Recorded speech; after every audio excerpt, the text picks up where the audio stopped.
ప్రేమించి ఊరిని ప్రేమించి మమ్మల్ని ఇక్కడికి నడిపించాడు కనుక బైబిల్ చెప్తుంది. యోహాను సువార్త 3:16 అంటున్నాడు, దేవుడు లోకమును ఎంతో ప్రేమించెను కాగా తన అద్వితీయ కుమారుని యందు విశ్వాసం ఉంచువాడు నశింపక నిత్య జీవం పొందినట్లుగా ఆయన కుమారుణ్ణి అనుగ్రహించడని దేవుని వాక్యం చెబుతుంది. కనుక ప్రతి మానవునికి ఈ రక్షణ, ఈ శాంతి, ఈ నెమ్మది కావాలి. దేవుడు ఎవరు అంటే ఈ భూమిని, ఈ ఆకాశమును, ఈ పంచభూతములను సమస్త సృష్టి నోటి మాట చేత నిర్మించి మనిషిని జిగటమంటితో మనిషిని చేసి నరుడు మనిషిలో జీవాత్మ ఉది మనిషిని మంటిలోండి తీసి జీవాత్మ ఉది నరుడు జీవాత్మగా చేసినని చెప్పబడింది. అంటే మన ఊదే ఊపిరి ఎవరిదంటే అది దేవుడు పెట్టిన ఊపిరి అండి. మన ప్రాణం ఉన్నంతసేపే మన ఊపిరి ఉంటది. ఆ ఊపిరి ఆగిపోయిందంటే, మరి గుండె ఆగిపోయిందంటే, గుండెలో పెట్టిన ఊపిరి ఆగిపోయిందంటే ప్రాణం పోద్ది. కనుక దేవుడు పెట్టిన ఈ ఊపిరి, దేవుడు ఏమంటున్నాడంటే మరి లోకానుసారంగా జీవించక సత్యములో నడమని, సర్వసత్యంలో మేము నడిపిస్తానని యేసు ప్రభువారు సెలవిస్తూ ఉన్నాడు. అందుకే దేవుడు లోకమును ప్రేమించి ఆ ఒక్కగానొక కుమారుణ్ణి మనందరి కొరకు అనుగ్రహించాడు. సర్వ బలిగా, సర్వ పాప పరిహారం, తదరక్తం పుణ్యరక్త బలియాగముగా, యజ్ఞ పశువుగా, బలి పశువుగా మనందరి ప్రాణం కొరకు ఆయన ప్రాణాన్ని బలిగా అర్పించటానికి ఆయన కుమారుణ్ణి లోకానికి పంపాడు. అందరూ ఈ లోకంలో త్రోవ తప్పిపోయారు. అందరూ కూడా అవివేకం చేత, ఏదో ఒక బలహీన చేత మనిషి మరి తప్పిపోతూ ఉన్నాడు. ఆ బలహీనత తప్పిపోతున్నాడనే ఆయన అద్వితీయ కుమారుడు వచ్చి సిలువలో అడ్డకర్ర నిలువుకర్ర మీద నా పాపముల కొరకు, సర్వ పాపముల కొరకు ఆయన ప్రాణం పెడుతూ వచ్చాడండి. యేసు ప్రభు ద్వారా మనకి ఏముందంటే నిత్య రాజ్యం ఉంది. యేసు ప్రభు ద్వారా మనకి ఏముందంటే నిత్య పరలోకం ఉంది. యేసు ప్రభు ద్వారా మనకి ఏముందంటే మోక్ష మార్గం ఉంది. యేసు ప్రభు ద్వారా నెమ్మది ఉంది, శాంతి ఉంది, సంతోషం ఉంది. దేవుడు ఒక్కడేనండి. బైబిల్ కూడా చెప్తుంది, దేవుడు ఒక్కడే, దేవునికి మనుషులకి మధ్యవర్తి ఒక్కడే. ఆయనే క్రీస్తు యేసు నరుడుగా పరమాత్ముడైన దేవుడే ఈ భూమి మీదకి దిగి వచ్చి ఉన్నాడు. కనుక సహోదరి, నీ ప్రాణం విలువైనది. నీ ప్రాణం చాలా విలువైనది. ఓ 10 కోట్లు ఇస్తానంటే నీ ప్రాణం ఇస్తావా అంటే నాకు 10 కోట్లు వద్దయ్యా, నా ప్రాణమే ముఖ్యమైనది అంటావు. అందుకే ఈ ప్రాణాన్ని నిజమైన సృష్టికర్త దగ్గరికి తీసుకొస్తే, నిజమైన దేవుని దగ్గరికి తీసుకొస్తే ఆ ప్రాణం రక్షింపబడద్దండి. ఆరని అగ్నిగుండం, ఆరని నరకగుండం, అగ్నిగుండం ఉంది. అది పాపాత్తుల కొరకు, దుర్మార్గుల కొరకు దేవుడు సిద్ధపరిచాడు. మనమందరం రక్షింపబడాలని, ఈ శాంతి మార్గం ఎరగాలని యేసు ప్రభువారు ఈ లోకానికి వచ్చాడండి. నశించిన దానిని వెతికి రక్షించుటకు మనుష్య కుమారుడుగా ఈ లోకానికి వచ్చాడు. ఒకప్పుడు నేను కూడా వ్యసనపరున్నాయి, తాగుతూ తిరుగుతూ నా ఇష్టానుసారంగా జీవిస్తూ మరణానికి పాత్రుడైన నన్ను యేసు ప్రభు నన్ను రక్షించుకున్నాడు. నిన్ను కూడా రక్షించాలని, ఆ పాప బంధకాల నుండి, ఆ చీకటి బంధకాల నుండి, ఆ దురాత్మ సమూహం బంధకాల నుండి నిన్ను విడిపించి రక్షణ ఇవ్వాలని, ఈ విలువైన రక్షణ నీకు ఇవ్వాలని యేసు ప్రభు వారి లోకానికి వచ్చాడు. ఎవరైతే విశ్వసిస్తారో, ఎవరైతే ఈ రక్షణ స్వార్థను, రాజస్వార్థను, యేసు ప్రభు అని సొంత రక్షకుడు ఎవరైతే అంగీకరిస్తారో వారు మాత్రమే రక్షింపబడతారండి. యేసు ప్రభు లేకుండా నిత్య రాజ్యం లేదు. యేసు ప్రభు లేకుండా పరలోకం లేదు. దేవుని వాక్యం చెబుతుంది.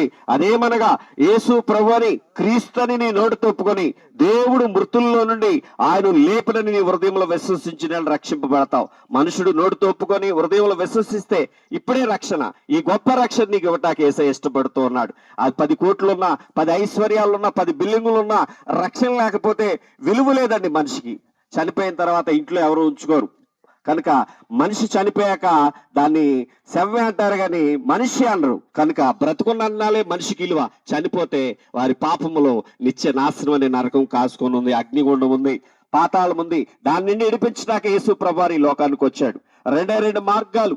ఒకటి పరలోక మార్గం, అది దేవుడు అందరికీ ఇవ్వాలని కోరుకుంటున్నాడు. ఎవరైతే యేసు నన్ను రక్షించు, యేసు నన్ను కాపాడు, యేసు నన్ను విడుదల దయచేయి ఈ పాప బంధకము నుండి. నేను కూడా ఒకప్పుడు తాగుల్లో ఉన్నప్పుడు నన్ను ఎవరు విడిపించలేదు, కానీ యేసు ప్రభువారు నా పాపంలో నేను చనిపోవటం ఇష్టం లేక, ఆ తాగుల్లో నేను చనిపోవటం ఇష్టం లేక ఆ పాప బంధకాల్లో నన్ను విడిపించి ఉన్నాడు. నిన్ను కూడా విడిపించాలంటే ఈ క్షణమే యేసు నన్ను రక్షించు అని ఒక్క కేకను వేస్తే నిన్ను రక్షించడానికి యేసు ప్రభువారు ఇష్టపడుతూ ఉన్నాడు. కుష్టి వ్యాధితో పడున్నాడు, 2 కళ్ళు కనపడకుండా ఉన్నాడు ఒక ఆయన. దారంటే యేసు ప్రభువారు వెళ్తూ ఉంటే ఆయన ఒక మాట అన్నాడు, దావీదు కుమారుడా నన్ను కరుణించుము, నన్ను కరుణించుము అనగానే యేసు ప్రభువారు నిలబడిపోయాడండి.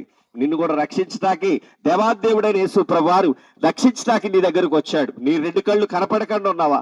అంధకారమనే ఈ లోకములో బ్రతుకుతున్నావా? అంధకారమైన ఈ చీకట్లోను బ్రతుకుతున్నావా? వ్యసనపరుడుగా బ్రతుకుతున్నావా? లోకమే శాస్త్రమని, నాకున్న బలమే శాస్త్రమని, నాకున్న ఐశ్వర్యమే శాస్త్రమని నువ్వు బతుకుతున్నావా? ఒకరోజు బాధపడతారండి. కనుక యేసు ప్రభుని అంగీకరించండి. యేసు ప్రభు ఎందుకు వచ్చాడంటే నీ ప్రాణాన్ని విమోచించి నిత్య జీవాన్ని ఇవ్వటాకే యేసు ప్రభు వచ్చాడు. అందుకే నశించిన దాన్ని వెతికి రక్షించుటకు మనుష్య కుమారుడు లోకానికి వచ్చాడు. కనుక మనందరి ప్రాణము కొరకు ఆయన ప్రాణాన్ని బలిగా అర్పించాడు. మనందరి ప్రాణము కొరకు ఆయన యజ్ఞ పశువుగా ప్రాణం పెడుతూ వచ్చాడు. మనందరి ప్రాణం కొరకు ఆయన బలి పశువుగా మనందరి కొరకు ప్రాణం పెడుతూ వచ్చాడు. మన చేతులతో చేసిన పాపముల కొరకు ఆయన చేతులు మేకులేసుకున్నాడు. మన కాళ్ళతో చేసిన పాపం కొరకు కాళ్ళకు మేకులేసుకున్నాడు.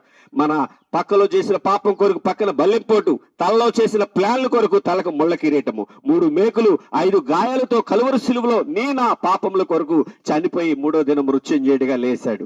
ఆయనే సజీవుడైన దేవుడు, ఆయనే సర్వాధికారి గల దేవుడు, ఆయనే సృష్టికర్త అయిన దేవుడు. ఈ దేవుడు తెలుసుకుంటే ఎంతో ఆనందం, ఎంతో సంతోషం అండి. మేము కూడా కళింగ రాజులు, కళింగ బ్రాహ్మలు అంటారు, పెద్ద కులంలో నుండి వచ్చిన వారు. అయితే కులం గురించి చెప్పడానికి నేను రాలేదు, కానీ యేసు ప్రభు అందరికీ ప్రభు. కనుక యేసు ప్రభుని అంగీకరించేవాడు ఎవ్వడూ కూడా నశించిపోడు, నిత్య జీవం పొందుకుంటాడు. ఇప్పుడు ఎలా ఉన్నావో, ఇప్పుడు ఏ స్థితిలో ఉన్నావో అదే స్థితిలో పరలోక రాజ్యంలో బంగారు వీధుల్లో నిత్యముండే 12 గుమ్మములు 12 ముత్యములతో అలంకరింపడిన మహాపట్నంలో నీవు నేను కూడా ఉండాలంటే ఈ లోకంలో యేసు ప్రభుని సొంత రక్షకుడిగా అంగీకరించిన వాడే పరలోక రాజ్యానికి వెళ్తాడు. బైబిల్ చెప్తుంది, యేసు ప్రభు రక్షకుడిగా అంగీకరించగా, యేసు ప్రభుని అంగీకరించగా ఇష్టానుసారంగా ఉంటే ఒక రోజు నువ్వు ఏడ్చే రోజు, రొమ్ము కొట్టుకునే రోజు, బాధపడే రోజు రాబోతుంది. కనుక అందుకే ఈ ప్రేమ వార్తలు మేము ప్రకటించాక వచ్చాం. ఏ ఒక్కరు నశించిపోకూడదు నా బిడ్డలని మమ్మల్ని ఇక్కడ దేవుడు పంపించి ఉన్నాడు. కనుక ఈ మంచి సువార్తను ఎవరైతే అంగీకరిస్తారో వారిలోకి యేసయ్య వస్తాడు, వారితో మాట్లాడతాడు, వారితో భోజనం చేస్తాడు, వారితో ముచ్చటిస్తాడు, వారికి నిత్య జీవం ఎలా పొందుకోవాలో దేవుడు సహాయం చేస్తాడు. నువ్వు అంగీకరించవలసింది ఏంటంటే, కుమారుడా నీ హృదయం ఆయనకి ఇవ్వు, కుమారి నీ హృదయం ఆయనకి ఇవ్వు. ఇప్పుడే ఈ క్షణమే నీలో కార్యం చేయటానికి యేసు ప్రభు వారు ఇష్టపడుతూ ఉన్నాడు. అందుకే ఈ రక్షణ సువార్త, రాజ్య సువార్త మేము చెప్పకుండా ఉండలేకపోతున్నాం. మేము పొందిన ఆనందం, మేము పొందిన సంతోషం మీకు కూడా పంచడానికి మేము ఇక్కడికి వచ్చాం. కనుక మీరందరూ కూడా విశ్వసించండి. ఏ ఒక్కరు కూడా నశించిపోవడం దేవుని చిత్తము కాదు. ఎంత వ్యాధితో నువ్వు బాధపడుతున్నా, ఎంత పాప బంధకాలతో నువ్వు బాధపడుతున్నా, యేసు దగ్గరికి రా, నిన్ను రక్షించుకుంటాడు. యేసు అంటే నీకు రక్షణ దొరుకుద్ది, యేసు అంటే నువ్వు కాపాడబడతావు, యేసు అంటే నీ కుటుంబం కట్టబడద్ది. బైబిల్ కూడా చెప్తుంది, యేసునందు విశ్వాసం ఉంచువాడు ఈ యుగమందు కాదు, ఈ యుగ యుగములు నా తండ్రి రాజ్యంలో ఉంటాడన్నారు. నా మాట విని నన్ను పంపిన వాని విశ్వాసం ఉంచువాడు నశింపక నిత్య జీవం పొందినట్లుగా నేను ఆయనకు అనుగ్రహించానని చెప్పాడు. ఆయన మాట ఇట్టే చాలు. ఆ యేసు అని నువ్వు ఒక 2 క్షణంలో నువ్వు కళ్ళు మూసుకొని ప్రార్థన చేసిన ఎడల యేసు ప్రభు ఇప్పుడే కార్యం చేయడానికి దేవుడు ఇష్టపడుతున్నాడు. ధనం ఉంది కానీ ఆరోగ్యం లేదు, ఐశ్వర్యం ఉంది కానీ నీకు నెమ్మది లేదు. యేసయ్య అంటున్నాడు, నా దగ్గర నెమ్మది ఉంది, నా దగ్గర ఆరోగ్యం ఉంది, నేను పరమ డాక్టర్ను, పరమ వైద్యుడు, నా దగ్గరకు వచ్చి మీరు నేర్చుకోండి, అప్పుడు మీ ప్రాణానికి విశ్రాంతి కలుగుద్ది అంటున్నాడు. ప్రయాసపడి భారం మోసుకున్న సమస్య ప్రజలారా నా యొద్దకు రండి, నేను మీకు విశ్రాంతిని ఇస్తాను. నేను స్వాతికుడను, దీన మనసు గలవాడిని కనుక నా యొద్ద వచ్చి నేర్చుకోండి, అప్పుడు మీ ప్రాణానికి విశ్రాంతి కలుగుద్ది అంటాడు. ధనం ఉన్నా విశ్రాంతి లేకపోతే, ఐశ్వర్యం ఉన్నా విశ్రాంతి లేకపోతే, అన్నీ ఉన్నా యేసయ్య లేకపోతే శూన్యం అండి, జీరో మనిషి బ్రతుకు. కనుక యేసునందు విశ్వాసం ఉంచండి, అప్పుడు మీరును మీ ఇంటి వారు రక్షింపబడతారు. ఇంకా అనేక మాటలు, ధర్మశాస్త్ర గ్రంథాలు, అనేక మరి పత్రాలు ఇస్తూ ఉండగా అవి కూడా తీసుకోండి. పక్కన చుట్టుపక్కల మందిరాలు కూడా వెళ్ళండి. దేవుడు మిమ్మల్ని, మీ కుటుంబాన్ని, మీ పిల్లలు కూడా దేవుడు కాపాడుకుంటాడు. మీ చిన్న ప్రార్థన చేసి ముందుకు సాగుతాం.